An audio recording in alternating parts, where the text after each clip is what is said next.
Good morning, students.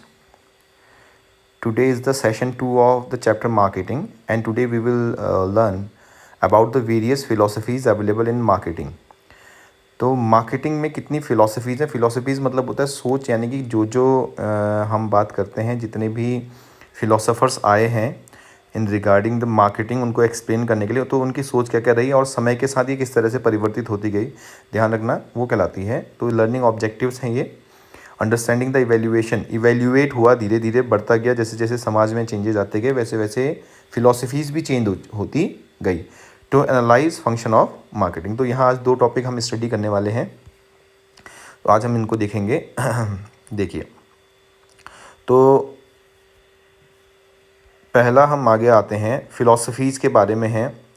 क्या है फ़िलॉसफीज़? तो ये बोला गया है व्हाट इज़ माय फिलॉसफी, हम क्या सोचते हैं, वो समय के साथ चेंज होती रहती है। वही बात है, do you have a philosophy of life, why do you need one and how to find it. इसको कैसे प्राप्त करना है वो आपकी गोल और एम के हिसाब से देखा जाएगा। तो फिलॉसफीज़ क्या है या कंसेप्ट क्या है?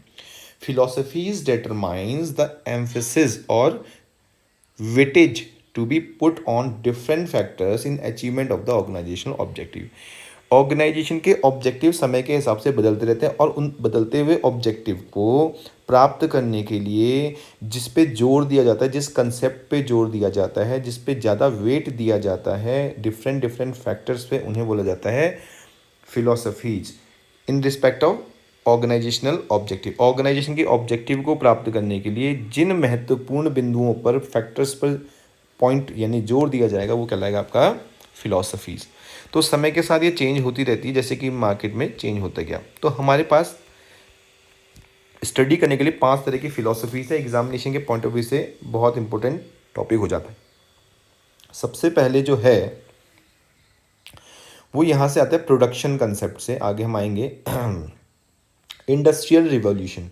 इंडस्ट्रियल रिवॉल्यूशन क्या हुआ? पहले जो प्रोडक्ट बनते थे, यानी कि पहले लोगों की डिमांड बड़ी कम थी, सीमित थी, लोगों के पास पैसा नहीं था, उनको क्या चाहिए था? सामान केवल अपने जीवित रहने के लिए और अपना केवल क्या नाम है, खाना पूर्ति करने के। तो इस समय इंडस्ट्रियल रिवॉल्यूशन से पहले की बात मैं बता रहा हूँ, उस समय प्रोडक्शन उतना ज़्यादा नहीं होता था, लोगों की डिमांड क्या थी? सीमित दायरे पे थी, तो उसके हिसाब से ही प्रोडक्ट बनाया जाता था। लेकिन जैसे ही इंडस्ट्रीज़ आई, इंडस्ट्रियल रिवॉल्यूशन हुआ, तो क्या हुआ? मैन्युफैक्चरिंग सेक्टर्स में ज़्यादा मैन्युफैक्चरिंग होने लगी, प्रोडक्ट ज़्यादा बनने लगे, लोगों की डिमांड बढ़ने लगी। तो उसमें उनका एम क्या था? उस समय एम ये था कि लोगों की जो डिमांड है उसको पूरा करने के लिए बस प्रोडक्ट को बनाना था, प्रोडक्ट बने जिसके कारण लोगों की डिमांड पूरी हो जाए। इससे पहले, इंडस्ट्रियल रिवॉल्यूशन से पहले क्या था? प्रोडक्शन की कैपेसिटी कम होती थी, जिसके कारण हम लोगों की डिमांड को पूरा नहीं कर पाते थे। तो जैसे ही इंडस्ट्रियल रिवॉल्यूशन आया, तो उनकी आस्पेक्ट्स क्या हुई? तो वो आ गया प्रोडक्शन कंसेप्ट में। तो ये इंडस्ट्रियल रिवॉल्यूशन का ही एक पार्ट है। प्रोडक्शन कंसेप्ट में ये फोकस किया जाता है कि ज़्यादा से ज़्यादा प्रोडक्ट को बना के लोगों की डिमांड को सेटिस्फाई किया जाए। ये उस समय की कंसेप्ट थी, जिस समय क्या था? प्रोडक्शन ज़्यादा नहीं होता था, लोगों की डिमांड पूरी नहीं हो पाती थी। तो उस समय क्वालिटी वगैरह, ऑफरिंग वगैरह, कंपटीशन वगैरह को नहीं देखा जाता था, क्योंकि कंपटीशन वगैरह था ही नहीं, लोग क्वालिटी की तरफ नहीं देखते थे। लोगों का मेन मकसद ये था कि हमें प्रोडक्ट मिल जाए, तो प्रोडक्ट मिल जाए, और वो भी ठीक ठाक रेट पे, लोगों की ज़्यादा इनकम नहीं हुआ करती थी। तो उस समय की ये जो अप्रोच थी मार्केटिंग की, क्या थी? Production concept. प्रोडक्शन कंसेप्ट क्या बोलता है? During the earlier days of the industrial revolution the demand for the industrial goods start picking. अब डिमांड बढ़ने लगी, डिमांड बढ़ने लगी तो क्या हुआ कि उस डिमांड को कैसे पूरा किया जाए? तो क्या रहता है कि प्रोड्यूसर तो लिमिटेड थे उस समय, ज़्यादा लोगों के पास भी इंडस्ट्री नहीं थी, और इस इंडस्ट्री इस्टेब्लिश भी नहीं थी, कंपटीशन था नहीं। तो क्या था? मैन्युफैक्चरिंग कम था, लोगों की डिमांड क्या थी? ज़्यादा थी। तो इतनी ज़्यादा डिमांड को पूरा करने के लिए उनके पास फोकस क्या था? कि ज़्यादा से ज़्यादा प्रोडक्ट को बनाना। तो ये पॉइंट वाइज है। It was believe that profit could be maximize by producing on large scale, यानी कि प्रॉफिट को आप तभी कमा सकते हो जब ज़्यादा से ज़्यादा प्रोडक्ट बनाओगे, और उसको सस्ते रेट पर, average cost of production, reducing the average cost of.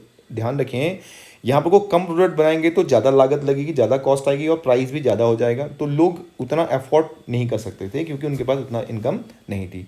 तो उनका मेन मकसद क्या था? प्रोडक्शन कंसेप्ट में सबसे पहला पार्ट था ज़्यादा से ज़्यादा प्रोडक्ट बनाए जाए, और उनकी प्राइसिंग क्या हो? कम से कम हो, सो दैट ज़्यादा प्रोडक्ट बना के प्रॉफिट कमाना था। उस समय क्वालिटी या फिर मार्केटिंग पर यानी कि बेचने पर ज़्यादा जोर नहीं दिया जाता था, क्योंकि प्रोडक्ट खुद ही बिक जाता था।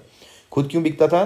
क्योंकि प्रोडक्शन तो था नहीं, इंडस्ट्री थी नहीं, लेकिन डिमांड बहुत ज़्यादा थी, तो प्रोडक्ट बिकने के लिए टेंशन नहीं थी। It was also assumed that the customer would favour those products which were widely available at an affordable price. तो ये चीज़ें ध्यान रखें, widely available at affordable price. एक तो पहले वो मिल जाए और उसके प्राइस क्या हो, कम हो, क्योंकि लोगों के पास इनकम नहीं थी। Greater emphasis was placed on improving the production not the quality. Production को ज़्यादा से ज़्यादा करना, distribution efficiency of the firm, जिससे कि ज़्यादा से ज़्यादा डिस्ट्रीब्यूट कर दें। तो ये उस समय पर का जोर ये था, ये जो